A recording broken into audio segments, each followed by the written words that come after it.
today we got a 2013 Toyota Rev 4. We're just changing the battery, and then we're also checking to see if there's any other issues with the vehicle, so diagnostics. And we're changing this battery out here to a brand new battery.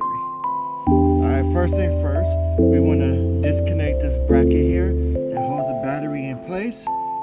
And then once we disconnect this bracket, we take off the negative and then the positive. Negative always first. So let's get to it. Alright.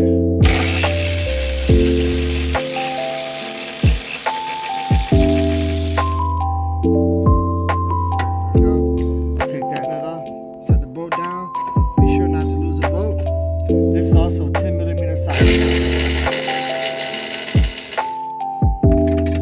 Set that down. Be sure not to lose the bolt. Take this off. Set it to the side. Now we have the negative battery terminal.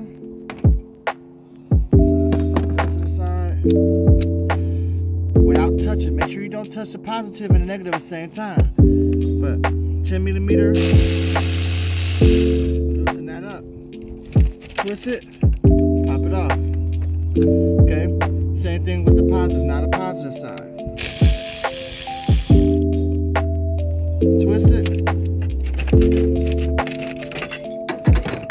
I gotta fight with it a little bit. There we go. Twist it, pop it up.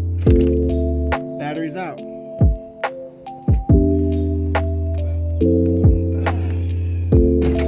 Here's the customer's new battery.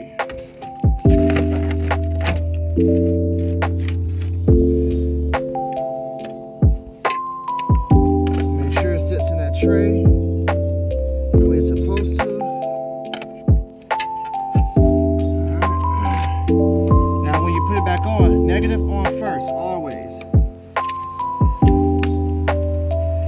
Negative on first, okay?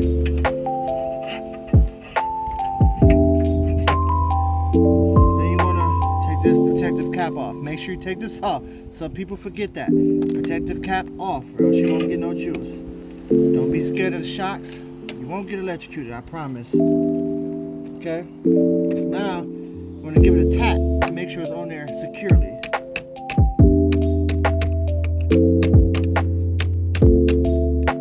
Okay? Same thing with the positive. Just give it a couple taps. Make sure it's seated on the battery correctly. Now, we tighten it up. Okay? Same thing with the positive. We tighten it up.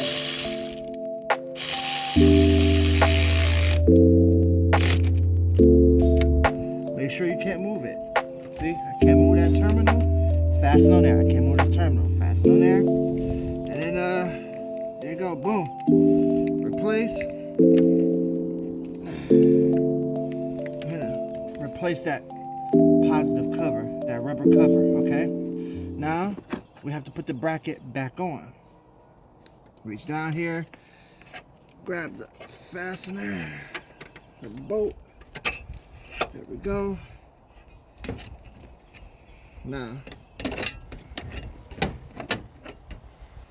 this goes here, like that. So, with this battery, you're gonna have to put the bracket under the handle. So now the issue we run into right here is this battery is taller. It's taller than the last battery. So this bolt isn't reaching on this bracket.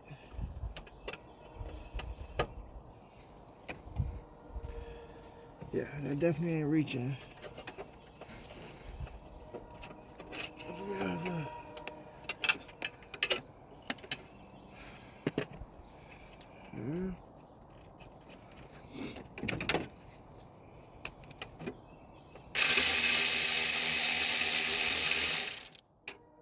Alright, go put this here.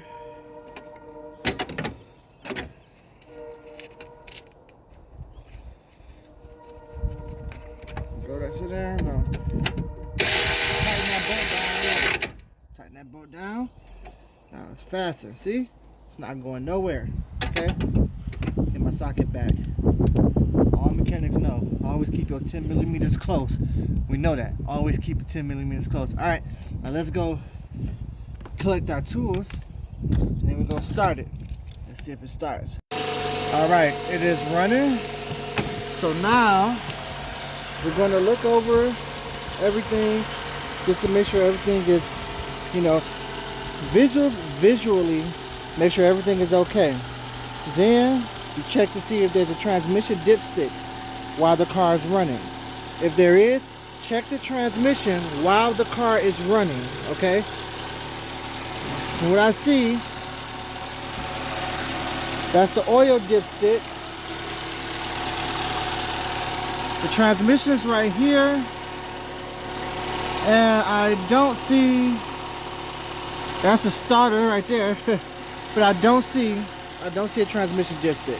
So now we're going to pass the transmission check because we can't check it with no dipstick without the proper tools and getting under the vehicle. So now when you visually inspect the vehicle, you see stuff like this. You see the oil on there? It plugs like this. You see the oil on there? So you see the oil right here? That comes from the valve cover gasket is leaking. So we got to tell the customer, hey, your valve cover gasket is bad. You're leaking oil essentially out of your valve cover gasket. That needs to be replaced. So that's one thing we tell the customer, is that the valve cover gasket needs to be replaced because we see oil is now leaking from the valve cover gasket and drying up by the exhaust. Also, make sure you check fluids. See, antifreeze level is really low. See, it's supposed to be here. It is down there. So we let the customer know you're low on antifreeze, okay? Now that the vehicle has been running for a minute, we can go ahead and shut it off, and then you want to check the oil level and you want to check the air filter, okay? So let's shut off the vehicle. Okay, now that the vehicle is off, pop this off here, pop that off here. We can pull this back, pull it out. Air filter actually looks good. Yeah, air filter is good. That looks like a new air filter. Most likely 9 times out of 10, she got that air filter replaced if she got her oil changed. So if we see that good air filter, we should look in here on her oil and see that she has some good oil. So let's check that out here real quick. I'm gonna put an oil. Now the vehicle was running, so you want to wipe off whatever oil was already on there. Right? Make sure the stick is clean. Okay? Now we go ahead and we reinsert it. Make sure it's in there all the way. Pull it back out. And you check the oil levels. Her oil level is a little bit high. A little bit too much oil on here. It comes all the way here. It's not supposed to. Okay? It's supposed to go here to that last dot. So it's here and there. That's a little bit too much oil in it. Make sure the oil don't smell like gas. It smells good. So we're gonna put this. All right. So now that we checked the engine, let's get our OBD2 reader and let's plug it up to the computer and see what the computer say. When plugging up the OBD2 reader, you want to make sure that the vehicle is not started, but is on the run position to where you see the lights. It's called accessory mode, so you want to make sure that. All right, so it's saying we're getting nothing, but it's blinking red. So let me show you how to fix that. So this vehicle has more than one module. You want to go here, you want to go to all module scans. There you go. You see the vehicle on there, you press yes if that's your vehicle. Now it's going to scan every single module in this vehicle. All right, so it wasn't that many codes that came up as well. Just a couple of for the air conditioner pressure sensor. So there was an abnormal amount of coolant, not coolant, what is it called? Freon in the air conditioner system. So we're going to check that. We're going to look up these codes and yeah, get back with you. All right, so we let the customer know. You guys have a great day, and that's how you change a battery and do a diagnostic.